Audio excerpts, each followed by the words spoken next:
Sir, किन मांगनियों को लेकर आप उपोषण पर बैठे? हमारे जिला परिषद अंतर्गत काम करने वाले जो हमारे माननीय दीनानाथ जी जोंधळे सर है, वो हमारे कास्टाइप कर्मचारी कल्याण महासंघ के केंद्रीय जिला अध्यक्ष है।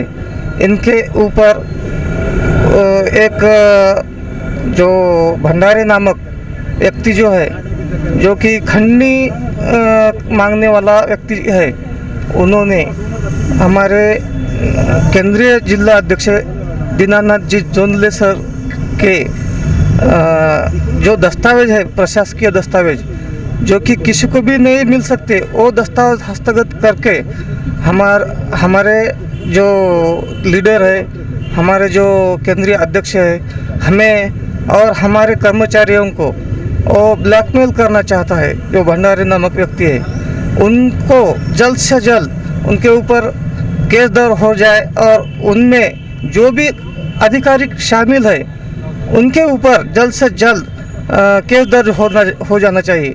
जब तक केस दर्ज नहीं होता तब तक हम ये अनशन छोड़ने वाले नहीं है। बस अगर मांगनी आपकी पूरी नहीं होती तो आप क्या करेंगे तब? अगर मांगनी उन्होंने पूरी नहीं की, हमारी भले ही जान चले जाए, हम यहाँ से उठने वाले नहीं है। उपोषण कितने दिन हो गए आपके? ये आज तीसरा दिन है उपोषण का। आज हमारे उपोषण का तीसरा दिन है। अभी तक जिला परिषद प्रशासन ने हमारे मैटर के बारे में कौन सी भी दखल नहीं दी। आज तक ऐसा कई मर्तबा हो चुका है कि किसी के दस्तावेज प्रशासकीय कार्यालय में से किसी के दस्तावेज जाना ये कोई मामूली बात नहीं है। और ऐसे आज एक इनका गया, ऐसे कितने जनों के जो पर्सनल डॉक्यूमेंट्स है, ऐसे कितने जनों के लीक हुए हैं। इसके बारे में हम इससे पहले 15 दिन के पहले नोटिस दिए थे कि बाबा हमारे को इसके बारे में कुछ तो भी आप ये करो। इनको नोटिस देने के बाद भी आज उपोषण का हमारा तीसरा दिन है। अभी तक कोई प्रशासन का अधिकारी आया नहीं और हमारी कौन सी भी मांग उन्होंने सुने। हमारा बस इतना ही कहना है कि जो कोई इसमें शामिल है, जो ऑफिस के दस्तावेज बाहर निकाले हैं, वो कोई कर्मचारी रहो, कोई उसके ऊपर गुना दाखिल करो। जब तक ये उनके ऊपर गुना दाखिल नहीं होगा तब तक हम उपोषण पीछे नहीं हटने वाले उपोषण से। और कास्टाइप संगठन ये जेडपी में की एक अकेली संगठन है कि यहाँ ये संगठन के कौन से भी अधिकारी रहो, पदाधिकारी रहो या मेंबर हो, इनके कौन से भी काम, चाहे जिसमें कितनी भी रियलिटी रहो, उनके कौन से भी काम नहीं कर रहे। और जहाँ तक बात है कि 73 कर्मचारी जिला परिषद के डेपुटेशन पर है, 47 लाख रुपए गवर्नमेंट उसके ऊपर आज खर्च कर रही, वो कहीं भी काम नहीं करते। और जिनका रियल प्रॉब्लम है उनके बदले के बारे में या किसी के बारे में भी कौन सी भी जांच नहीं कर रही। यहाँ पे सब अंधाधुंध कारोबार चालू है। जब तक ये लोगों पे केस गुना दाखिल नहीं होगा तब तक हम उपोषण पीछे हटने वाले नहीं।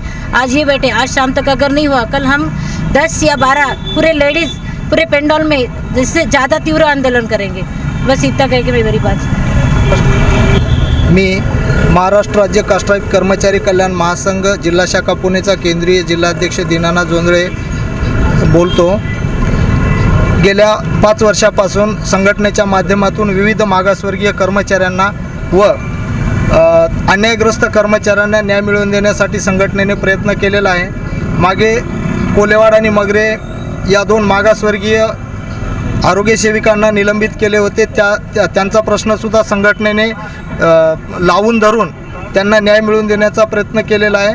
आणि याच प्रकरणाने चिडून जाऊन संबंधित आस्थापना कर्मचाऱ्याने त्यांच्या हितचिंतकाला हाताशी धरून माझ्याविरुद्ध माझ्या वैयक्तिक संचिकेतील कागदपत्र अनधिकृतरित्या हस्तगत करून माझ्यावर दबाव टाकण्याचा व माझ्यावर कार्यवाही व्हावी असा त्यांनी प्रयत्न केलेला आहे। त्यामुळे आज जिल्ह्यामध्ये अनेक कर्मचारी भयभीत झालेले आहेत। अशा कित्येक कर्मचाऱ्यांची कागदपत्र संबंधित भंडारे नामक व्यक्तीकडे असण्याची शक्यता नाकारता येत नाही। त्यामुळे आज माझे कागदपत्र घेऊन संबंधित व्यक्ती उपोषणाला बसतो, तर भविष्यामध्ये अनेक कर्मचाऱ्यांचे सुद्धा कागदपत्र घेऊन उपोषणाला बसून त्यांना वेठीस धरण्याची शक्यता नाकारता येत नाही। म्हणून मी आज प्रशासनाला अशी मागणी करतो की संबंधित व्यक्तीवर जोपर्यंत पोलिसात गुन्हा दाखल होत नाही तोपर्यंत संघटना मागे हटणार नाही आणि उपोषण सोडणार नाही। जोपर्यंत संबंधिताला कोणतीही शिक्षा प्रशासनाकडून होणार नाही तोपर्यंत संघटना माघार घेणार नाही, एवढंच मी या ठिकाणी सांगू इच्छितो। महाराष्ट्र राज्य कास्टाइप संघटना पुणे राज्य सहसचिव या नात्याने आज जे उपोषण बसलेलं आहे तर संबंधितावर कारवाई होणे गरजेचं आहे आणि असे काही कर्मचाऱ्यांचे वैयक्तिक फायली अगर प्रशासन बाहेर देत असेल तर या प्रशासनाला या बसण्याचा सुद्धा खुर्चीवर काही अधिकार नाही, तर यांच्यावर योग्य ते कारवाई करून लवकरात लवकर, अन्यथा नाही झाल्यास ह्याही संख्येने, याच्यापेक्षा जास्त संख्येने या उपोषणाच्या पेंडॉल टाकून सगळे निषेध व्यक्त करण्यात येईल आणि लवकरात लवकर राज्यभर आंदोलन करण्यात येईल।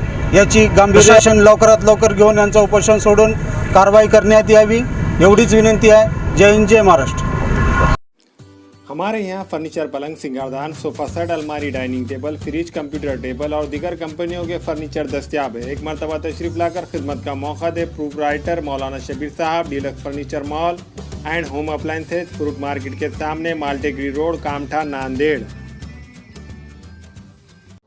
अस्सलाम वालेकुम, मैं अखिल मिर्जा। हमें उम्मीद है कि आपको हमारा चैनल अच्छा लगता होगा। लेटेस्ट न्यूज़ के लिए देखते रहिए नांदेड़ उर्दू न्यूज़, और न्यूज़ के पसंद आने पर लाइक, शेयर और सब्सक्राइब करना ना भूलें।